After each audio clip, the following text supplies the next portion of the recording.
I want to share with you something that I'm passionate about. It's about a place where exciting and stunning things happen. No, it's not New York. Because as you all know, what happens in New York stays in New York. I will talk about China. It's going to be a mini lecture about the real cause of the financial crisis. And I will give you my idea about what we can do to get out of this mess. Yes, a big challenge in 10 minutes, but hey, I like challenges. So here we go. 5 years ago, after the collapse of investment bank Lehman Brothers, pictures of foreclosed houses and displaced homeowners flooded the TV screens.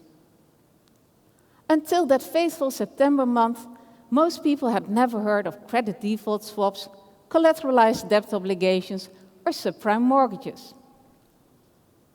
So it's not a surprise that Wall Street has been singled out as the villain of the financial crisis. But although greedy bankers did contribute to the initial banking crisis, they are not the main cause of the housing bubbles and the economic crisis that followed when those housing bubbles went bust. To understand the real cause of the financial crisis, you should not look west to Wall Street, but east to China, to be precise. With 1.3 billion people, China is the world's most populous nation. 50 years ago, an estimated 45 million people died of starvation in communist China. But in 1978, the Chinese government embarked on economic reforms, gradually opening the country up to the forces of the market. The culmination of this economic reform program was in 2001 with China's accession to the World Trade Organization, which removed most barriers for trade with the West. With China's accession to the World Trade Organization, about 1 billion workers were suddenly added to the global workforce. Because most of these people had until recently been living on $1 a day, this was also very cheap labor.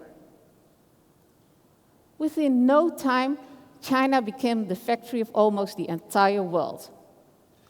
Western companies moved their production facilities to China, or they outsourced work to companies in China.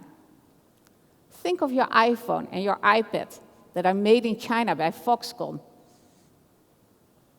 For companies like Apple, the situation was ideal. They could pay their workers third world wages and sell their products for first world prices. No wonder that corporate profits soared in China, but also elsewhere. Since only part of these corporate profits were reinvested, corporate savings soared as well. China's households also saved a large chunk of their income, mostly because China has no social safety net. The Chinese government, in turn, invested excess savings in US treasuries, government bonds, leading housing interest rates to fall and housing prices to rise. That happened in the United States, but it also happened in Canada, Australia, and Europe. Some countries, like Spain and Ireland, saw interest rates cut in half and housing prices double within a matter of years. But as any bubble, these housing bubbles were bound to burst. In 2008, housing markets in the Western Hemisphere started to collapse, and stock markets followed suit. People, like you and me, stopped buying things because they realized they were not as wealthy as they previously thought, or they were afraid to lose their job if they had been able to hold on to their job at all. China is not only the reason what got us into this mess. China is also the reason why the recovery has been so painfully slow. The world's most populous nation still has more workers than it actually needs. And as long as China has an excess supply of labor, wage growth here in the West will be muted at best, and so will consumer demand. Some economists, like Paul Krugman, liken China's economy to a pyramid scheme. But because it is a high investment, low consumption economy.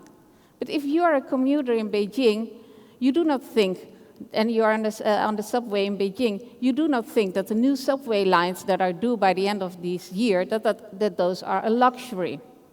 And it's not that the people who are commuting in Beijing, and it's not talking about hundreds, but about thousands of people trying to get in one train wagon, that are not construction workers trying to get to a construction site. No, those are white-collar workers who would be much more productive if they had an easier daily commute. And even if China eventually runs out of its excess supply of workers, then we're still not out of the woods.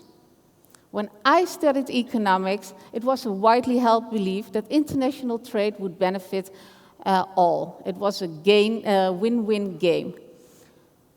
But if we look at China and our recent experience, we know that it's dubious at best. And whether it will be true in the long term, that still remains to be seen. Because if China manages to close the so-called innovation gap, that is, if the Chinese outsmart us, then we will not only lose out in relative terms, but we will also lose out in absolute terms. Many Westerners think of China as a gigantic sweatshop.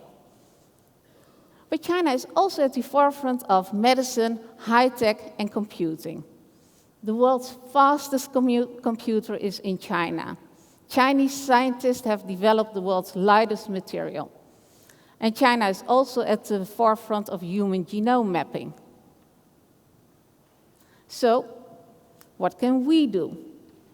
Well, if the Chinese try to outsmart us, we will have to outsmart ourselves. When I was in school, we had to make drawings of what the world would look like in the year 2000. And I imagined a world where cars would fly around and we would go on vacation to the moon. Well, in the year 2000, we had none of it. Elon Musk, who is often billed to be the new Steve Jobs, is trying to change all that. The founder of SpaceX, PayPal, and Tesla Motors now has a fantastic idea for a hyperloop which would enable travel from Amsterdam to Paris in half an hour of time. That is at a speed of 1,000 kilometers per hour. Talking about something very unimaginable. But that is exactly what I would like you to do.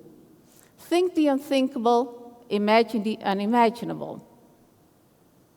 Museums all around the world this year celebrate 100 years of abstractionism.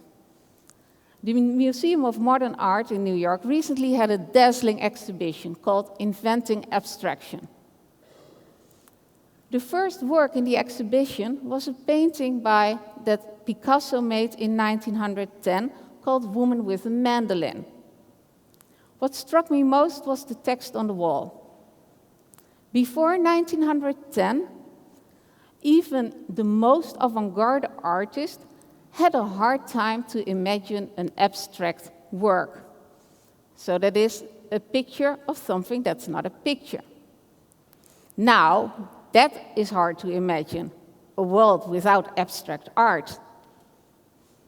What fascinates me about this little tale is how Picasso, 100 years ago, feverishly tried to imagine the unimaginable and to think the unthinkable. And that is what we all should do. Go out, think the unthinkable, outsmart yourself. Thank you.